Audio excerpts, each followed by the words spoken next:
Lana here from Girl Teach Me, and today I want to show you some amazing plants I got at Trader Joe's. I think it's such a good place to get plants, and it's such a good way to decorate and bring color and life into your home.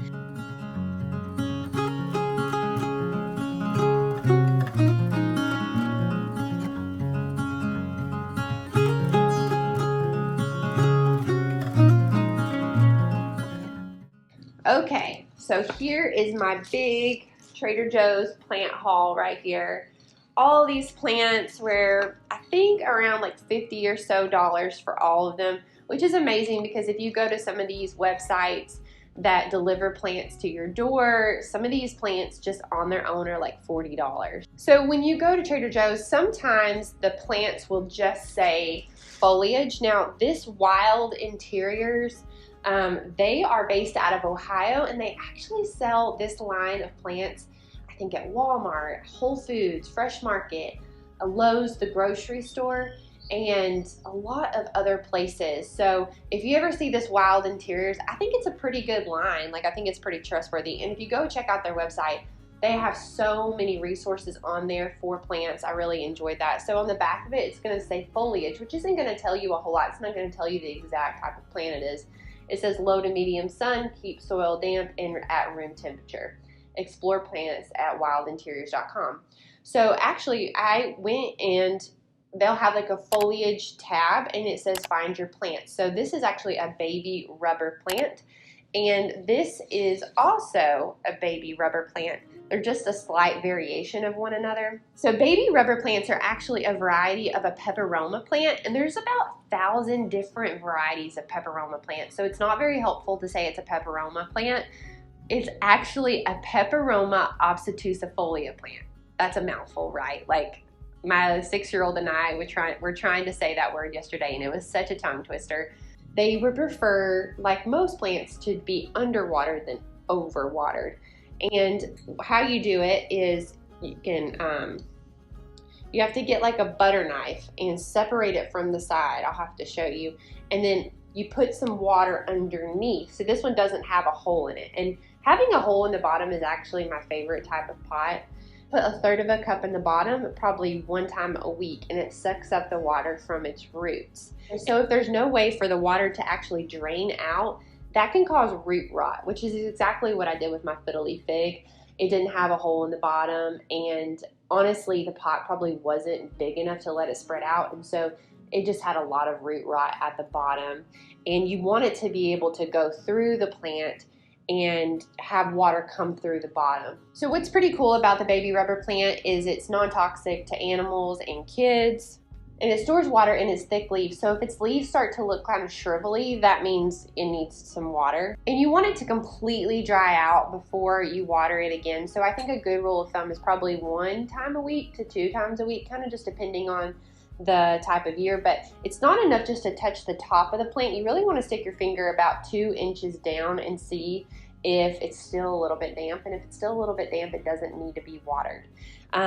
Usually plants are going to let you know when they're sad. I have a peace lily that I really love, and she definitely lets me know when she's sad. And that's really helpful to me because, like, literally she will just completely droop, and I'll take her to the shower and I'll water her and let the water run through the bottom. And usually within a couple of hours, putting her by a window with some water, she'll just perk right up. It's so amazing. So here is another peperoma plant. So this is a Peperoma Amigo Marcello. And it's got like almost little pointy leaves, and it trails out, and it almost feels like a succulent the way that these leaves feel. Okay, and this is a happy bean little peperoma, still a peperoma. Okay, so this is a crassula, also known as a ripple jade. Super pretty. And then I picked up an aloe plant. So this one is in one that needs to be repotted. I'm going to do that, but I'm actually going to keep this in case the kids get any burns, like any sunburns or just things like that. There's been a couple of situations where They put their hand up towards the cast iron or something like that, and I've just been like, oh, I wish I had a real aloe vera plant, because you can break it open and put the juice on the burn, and it helps so much more than even just like aloe vera gel that you get from the store. And you can even juice with it and do things like that. So, but I just think it'll be really cute in a little terracotta pot. So I'm excited about that one. So that was one thing that was really confusing for me when I started having plants in my home, was when I did research, it said make sure you have a hole in the bottom of the pot, but then I'm thinking, well, that's gonna run all over my stuff, so how do I do that? And I like these little dishes for that reason, and they're super inexpensive at Home Depot. If you don't love the look of terracotta, you can even paint terracotta and do different things with it. And there's also ways to get different little trays or dishes underneath a pot with a hole as well. So I just really want to encourage you that if you have been a little bit too afraid of decorating with real plants, it's certainly okay to get fake plants. There's some beautiful ones. I was just at Target yesterday and saw some beautiful fake plants, and it's good to mix those in too. But I think there's just something really nice about the texture of some real living plants in your home. There's still a debate on whether they actually clean the air in your home. There's definitely some toxic air in a home from cleaning chemicals and things like that. So it's a good idea to open your doors and let some fresh air in sometimes. But NASA did a study that showed that there are certain plants that really, really clean your air, the peace lily, the snake plant, things like that.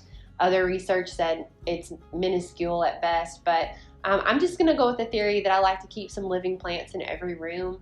And I know it's a journey. Like when I look at my grandparents, who I really admire, they have so many plants on their porch and in their house, and they know the names of them all. And I'm like, how did you do that? And it's just a lifetime of learning. So if you've been afraid to start that journey, I would just really encourage you, get some plants, kill them, you know, like that's the only way to learn. Try not to, but if you're gonna be a plant mom, you got to start somewhere. So thanks for checking out this video. I hope you're inspired to just pick up a plant the next time you're at the grocery store, or give it a shot. Maybe if you just start collecting one plant every time you go to the grocery store, after a couple of weeks you'll have a nice little collection of plants that you're proud of. So I'd love to hear in the comments below the plant that you love having in your home. Give me some ideas for the next plant for my home. I love learning from you guys as well. So thanks again for watching this video. I hope you'll hit subscribe, because I put out a new video every Friday on new motherhood, real food, and how to create a peaceful home for the people that you love. And I'll see you again in the next video.